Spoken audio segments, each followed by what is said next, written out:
지하철에서 두 청년이 큰 소리로 얘기를 하며 시끄럽게 했답니다. 그러니까 옆에 그 소리를 듣고 있던 할아버지 어르신께서 말씀을 하셨는데요. 뭐라고 얘기했냐면 조용해, 왜 이렇게 시끄럽게 떠들어, 그렇게 얘기를 했대요. 그리고 그 다음에 하는 말이 뭐였냐면 조용해, 왜 이렇게 시끄럽게 떠들어 한 다음에 여기가 교회인 줄 알아? 그러더래요. 세상에 비춰지는 교회의 한 모습을 보여주는 이야기입니다. 자, 이렇게 보여지는 교회이지만 그럼에도 불구하고 하나님이 왜 교회를 포기하지 않을까요? 그 이유는 교회를 사랑하기 때문에 그렇습니다. 사도행전 20장 28절 말씀 보면 하나님께서 당신 아들의 피로 값을 치르고 얻으신 당신의 교회를 보살피게 하셨습니다. 그랬어요.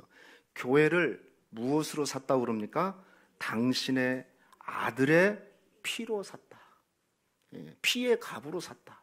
여러분, 어떤 아버지가 아들의 피값으로 산 교회를 포기하겠어요?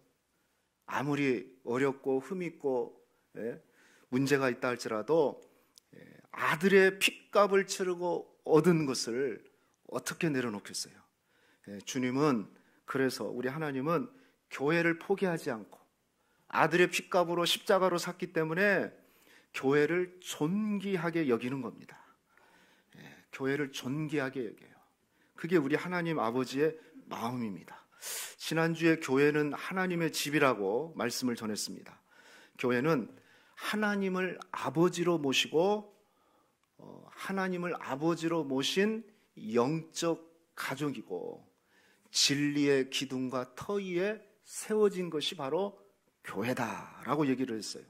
오늘 말씀 중에도 19절 말씀 보면 그러므로 이제 여러분은 더 이상 낯선 사람이거나 나그네들이 아니라 성도들과 동등한 시민이요, 그 다음에요, 하나님의 가족입니다 라고 얘기를 했어요. 교회라는 것은 하나님의 가족인데 이 말이 무슨 얘기냐면 이방인들이나 유대인들이나 차별이 없이 이제는 그리스도 예수 안에서 하나된, 한몸된 마치 하나님의 가족, 하나님의 집에서 사는 하나님의 가족이다 라고 말씀하고 있는 겁니다. 그렇습니다. 여러분, 교회는 하나님의 가족입니다. 우리는 예수의 피로 하나된 영적 가족인 줄로 믿습니다. 자, 오늘 말씀도 교회에 대한 말씀인데요, 바울이 더 구체적으로 교회를 설명하는데 무엇으로 설명하냐면 건물을 짓는 것으로 설명하는데 교회가 어떻게 세워져야 하는가를 설명하고 있어요.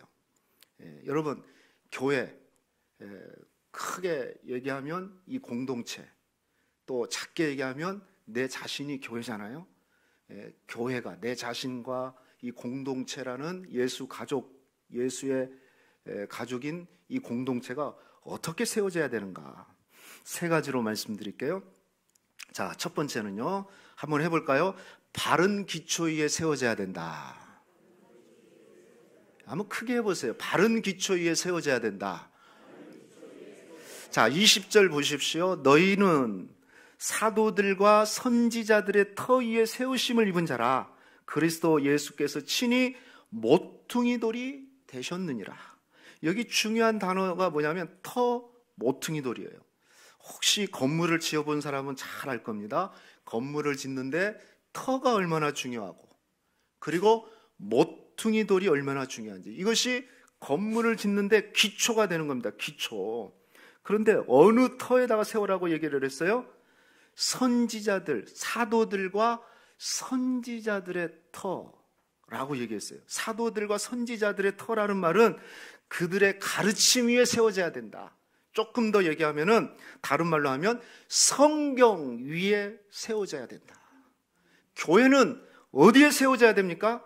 성경 위에 세워져야 돼요. 사도들과 선지자들이 가르쳤던 그 성경. 그래서 교회의 기초는, 교회의 터는 성경입니다. 성경. 여러분이 교회가 되기를 원합니까? 내 자신이 교회입니까? 어디에다가 우리 인생, 우리의 신앙을 세워야 되냐면은 성경 위에 세우셔야 돼요. 다른 것에 세우면 조금 가다가 무너질 수 있고, 또 어떤 면에서는 그런 것은 교회가 아닌 거예요. 성경이 아닌 데다 세워졌으면 그건 친목단체, 친교단체, 사회단체, NGO단체, 이런 단체인 것이지 교회는 아닐 수 있어요. 그래서 교회는 어디에서 세워야 되냐면 성경이에요. 여러분, 믿음은 어디에다 세워야 돼요? 성경이에요. 성경에 세워야 돼요. 종교 개혁자들의 슬로건 중에 아드 폰테스라는 단어가 있어요. 아드 폰테스. 한번 해볼까요? 아드 폰테스. 자, 저 말은 본래의 뜻은 샘으로 돌아가다. 샘, 근본으로 돌아간다, 이런 뜻이거든요. 기본으로 돌아간다. 또 다른 말로 하면은 본질로 돌아간다는 뜻이에요. 여러분, 교회가 본질로 돌아가야 되는데 그 본질이 뭡니까? 바로 성경이에요. 성경으로 돌아가야 돼요. 중세 교회는 성경을 제대로 가르치지 않고 성경보다는 교회의 전통을 가르치고 미신적인 성례전을 가르쳤어요. 그러다 보니까 중세 교회가 다 타락했어요. 다 무너져 버렸어요. 그 이유는 딱 한 가지입니다.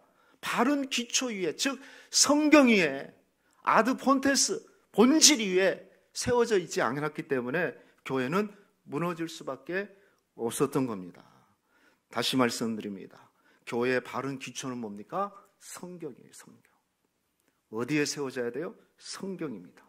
이 터가, 이 기초가 흔들리면 다 흔들리는 거예요. 다 흔들리는 거예요. 요즘은 참 신비하고 좀 요상한 시대를 우리가 살아가고 있지 않나, 그런 생각이 들어요. 그러죠? 그래서 여러분, 이상한 거 따라다니면 안 돼요. 어디서 불이 떨어졌다 해도 함부로 가면 안 되고, 어떤 신비한 일이 일어났다고 해서 와, 신기하다 하고 따라가면 안 됩니다. 과연 그것이 성경에 기초한 것인가? 성경으로 분별하고 확인하셔야 돼요. 왜요? 사탄도 하늘에서 불을 내린다고 그랬잖아요. 근데 불만 보고 따라가면 안 된다는 겁니다. 그래서 교회의 기초는 성경이에요. 성경. 우리의 신앙의 기초는 성경이에요. 성경. 그리고 그 기초 위에 뭘 세우라고 그랬냐면 모퉁이돌을 세우라고 그랬어요. 여러분, 모퉁이돌은 뭐냐면 건축을 할 때 맨 먼저 딱 올려놓는 거예요. 그죠? 기초를 딱 한 다음에 이제 내가 건물을 올리겠다 했을 때 맨 먼저 딱 코너에다 놓는 돌, 그래서 코너스톤이라고 그러죠. 코너에다가 딱 올려놓고 이제 그걸 시작으로 해가지고 쭉 건물을 짓는 거예요. 자, 그런데 이렇게 중요한데 그 모퉁이 돌이 누구라고 했습니까? 20절 다시 보십시오. 그리스도 예수께서 친히 뭐가 되셨다? 모퉁이 돌이 되셨다. 무슨 얘기일까요? 예수님은 우리 교회의 모든 것이, 교회를 짓는데, 우리의 신앙을 세우는데 예수님으로부터, 모퉁이돌 되시는 예수님으로부터 시작하여 예수님께로 연결되어져야 된다. 그게 모퉁이돌이에요. 모퉁이돌. 그렇습니다, 여러분. 교회는 성경을 기초로 하되 예수님을 중심으로 그 위에 세워진 것이 바로 교회인 겁니다. 교회.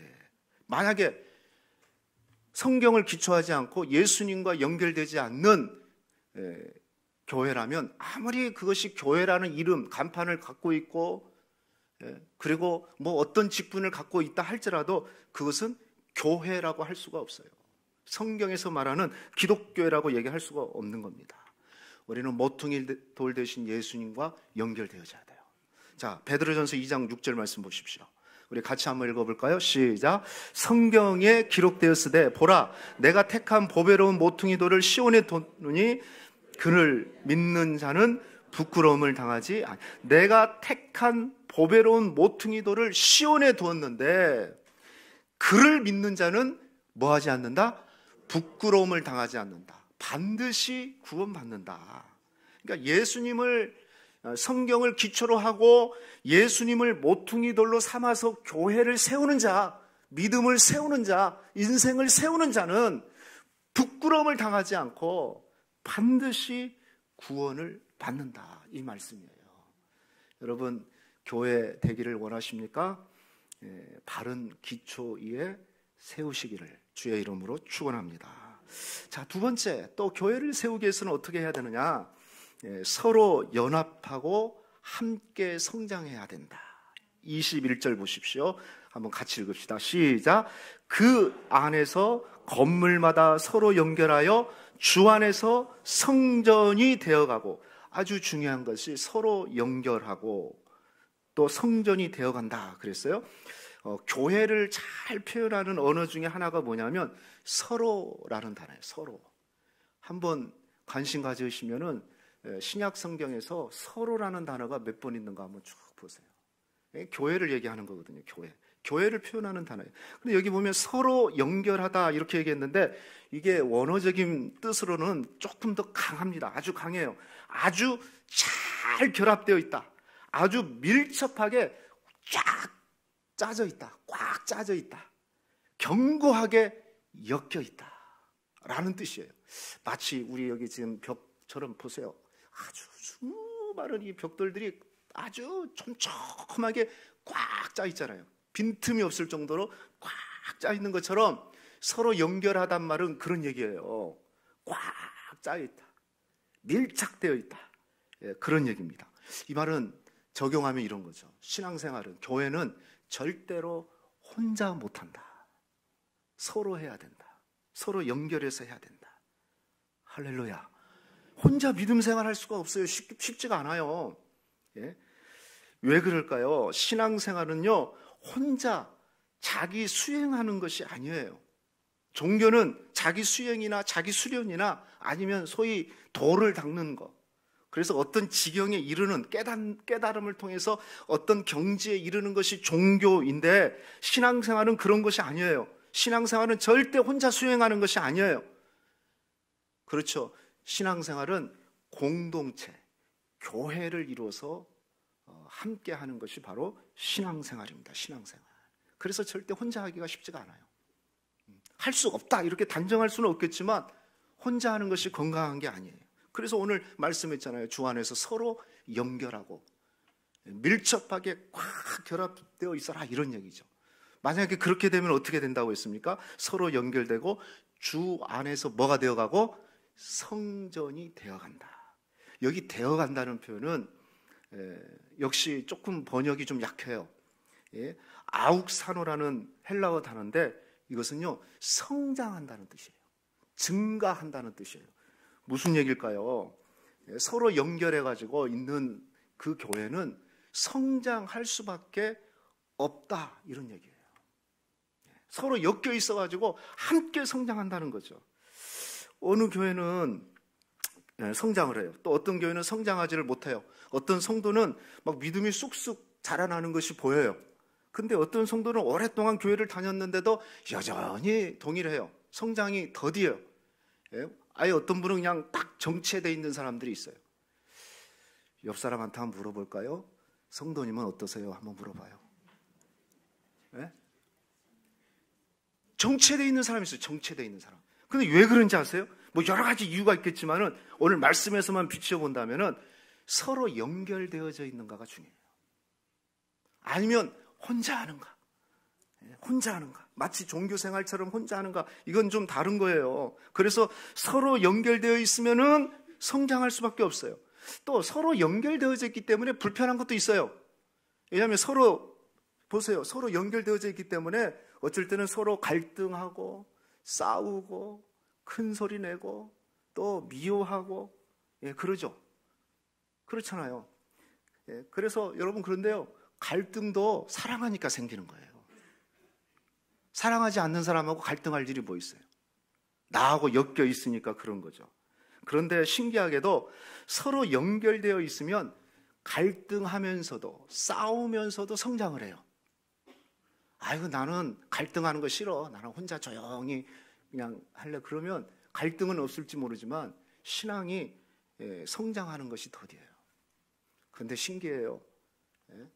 갈등하면서도 서로는 싸우면서도 함께 연결되어 있는 사람들은 나중에 결론적으로 보면 같이 성장하는 거예요. 이게 제가 볼 때는 교회의 신비예요. 교회의 신비. 아, 교회는 그렇구나. 그렇다고 해서 오늘부터 갈등하라는 얘기는 아닙니다. 그렇습니다. 여러분, 함께 연결해서 함께 성장해야 돼요. 그래서 서로 도와야 돼요. 서로 협력해야 돼요. 예? 목사나 우리 교회 리더십들이, 우리 장로님들이 집사님, 권사님 이것 좀 도와주세요. 그러면 그럼요. 당연히 도와줘야죠. 사실 장로님 내가 말 안 해도, 장로님 말씀 안 하셔도 내가 도와주려고 그랬어요. 예? 만약에 이렇게 하면은 얼마나 힘이 나겠어요. 그런데 도와주세요 하는데 남 일처럼 생각하면 그것처럼 힘 빠진 게 없지 않겠어요? 그건 서로 연결되면 그렇지 않아요. 서로 연결되면 생각해내고 어떻게 하면 도울까? 어떻게 하면 협력할까? 그렇게 생각하죠. 여러분, 갈라디아서를 우리가 보면 갈라디아서 주제는 오직 믿음으로 구원받는다는 거죠. 축소된 노마서라고 얘기를 합니다. 그런데 오직 믿음으로 구원받은 사람들이 어떻게 살아야 될 것인가? 결론적인 말씀이 5장, 6장에 나와 있는데 5장 13절 말씀에 보면 이런 말씀이 있어요. 형제들아, 오직 사랑으로 서로 뭐하라? 왕 노릇하라? 종 노릇하라.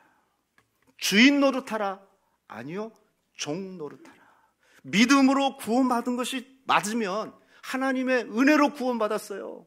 우리가 구원받은 성도, 교회가 맞으면 어떻게 살아야 됩니까? 서로 종 노릇하면서. 교회는 서로 종 노릇하는 곳이에요.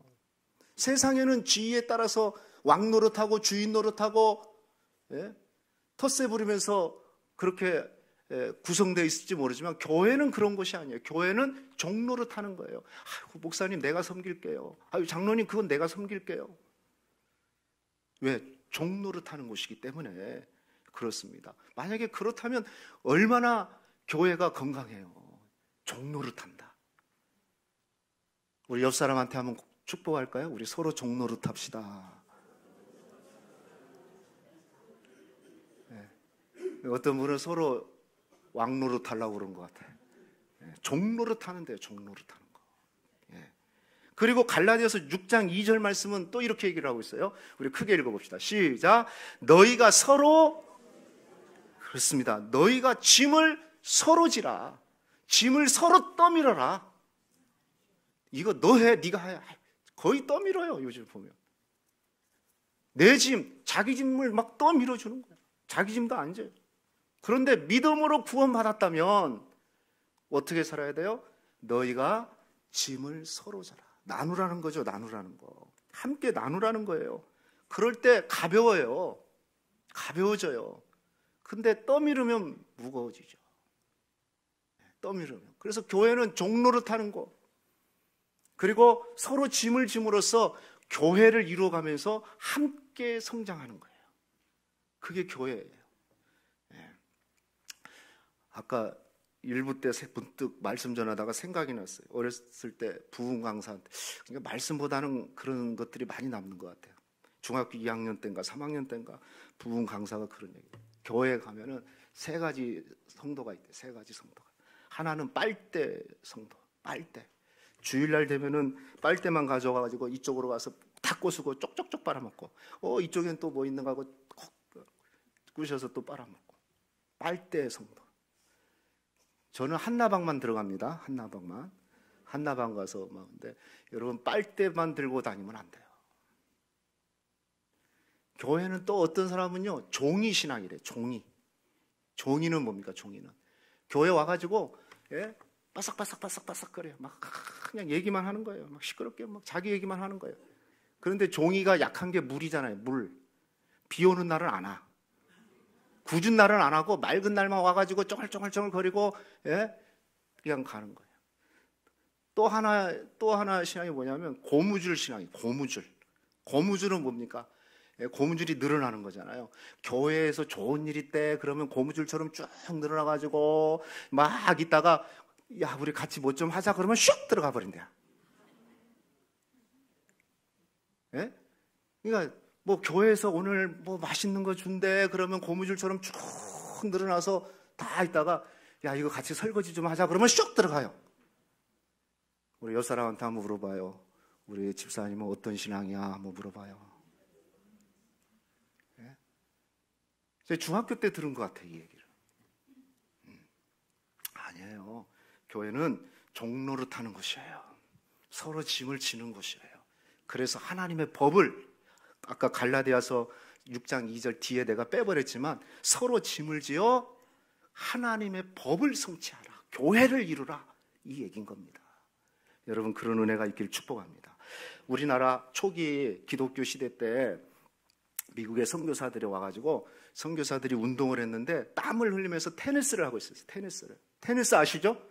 예, 양쪽으로 네트를 치고 이렇게 공을 넘기는 테니스를 하고 있는데, 자, 그 상황을 양반님들이 보시고 뭐라고 얘기하냐면 이렇게 얘기를 했대요.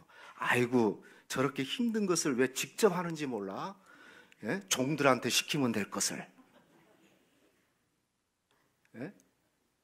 양반들이 그랬대요. 저 땀을 흘리게 뭘 그렇게 힘들게 공을 치냐고, 종들 시키지. 여러분, 마치 교회가 어떤 관람석에 앉아가지고 운동장에서 운동하는 사람을 구경하고 있는 것은 아닌지. 아니에요. 교회는 온 성도가 함께 연결해서 함께 힘을 모아서 함께 성장해가는 교회. 그것이 바로 교회인 겁니다. 저는 우리 교회가 함께 연결해서 함께 성장하는 교회 되기를 주의 이름으로 축원합니다. 마지막 세 번째는, 교회는 뭐냐? 교회는요, 날마다 온전함을 향해서 나가야 된다. 한 사람도 아멘을 안 하시는 여러분, 한번 읽어봅시다. 시작. 날마다 온전함을 향해서 나가야 된다. 22절 같이 읽습니다. 시작. 너희도 성령 안에서 하나님이 거하실 처소가 되기 위하여 그리스도 예수 안에서 어떻게 해요? 하나님이 거하실 처소, 교회죠, 교회. 그 교회가 되기 위해서, 온전한 교회가 되기 위해서 그리스도 예수 안에서 어떻게 한다면 함께 지어져 간다. 여기 함께 지어져 간단 말이 뭘까요? 이 말은 함께 지금도 진행형이에요, 진행형. 아, 그렇구나. 교회는 아직 완성된 게 아니에요. 그렇죠? 완전하지 않아요. 물론 우리는 이미 구원받았습니다. 그래서 우리 몸을 하나님의 성전 삼아서 성령님이 내 안에 계십니다. 그래서 우리는 성전, 교회가 된 것이 분명합니다. 자, 그럼에도 불구하고 우리가 완전히 흠없고 문제가 없는 완전한 상태냐? 아닙니다. 아직은 아니에요. 그래서 오늘 말씀대로 함께 지어져 간다. 완전하진 않지만 매일매일 온전함을 향해서 나아가는 것, 그것이 바로 교회라는 거예요, 교회. 이와 동일하게 여러분, 지상의 모든 교회는 아무리 멋진 건물, 좋은 프로그램이 있는 교회라도 아직 하나님이 보실 때는 완성품이 아니에요. 여전히 함께 지어져 가고 있는 거예요. 그래서 이 땅의 교회를 승리의 교회라고 말하지 않고 전투적 교회라고 얘기해요. 승리의 교회는 우리가 천국에 가면은 교회가 있는데 그 교회는 승리의 교회예요. 모든 것을 승리하고 누리는 교회가 천상의 교회, 승리의 교회지만 이 지상의 모든 교회, 크기, 어떤 교파, 그 어떤 것과 상관없이 이 땅의 모든 교회는 여전히 전쟁을 치르고 있는 전투적인 교회라는 겁니다. 다시 말하면은 세상과 사단과 그리고 죄악과 매일매일 싸우는 교회가 이 땅의 교회예요.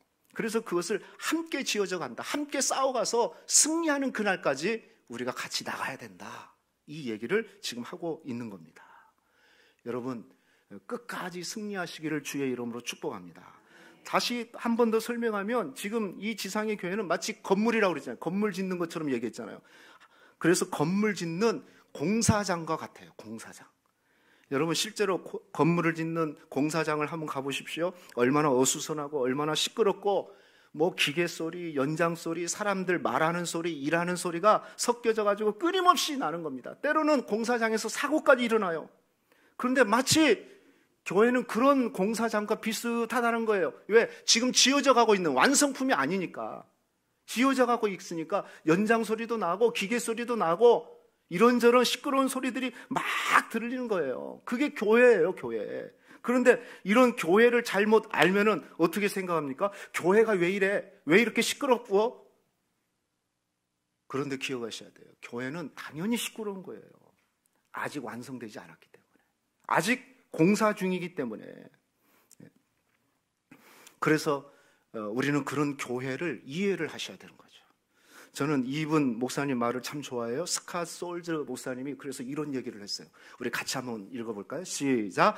교회에 속한다는 것은 불완전한 사람이 다른 불완전한 사람들과 함께 불완전한 공동체를 이루어 예수님을 통해 함께 더 나은 미래를 향하여 나아간다는 것이다. 우리가 교회에 속한다는 것, 우리가 교회가 된다는 것은 불완전한 사람이 다른 불완전한 사람들과 함께 불완전한 공동체, 교회를 이뤄서 완전하신 예수님을 통해 함께 더 나은 미래를 향하여 온전함을 향해서 매일매일 나아가는 것이 교회예요. 교회.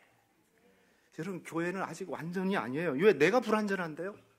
그리고 옆에 사람도 완전한 분이 아니에요. 목사도 완전한 사람이 아니에요. 우리 장로님들도 완전한 분들이 아니에요.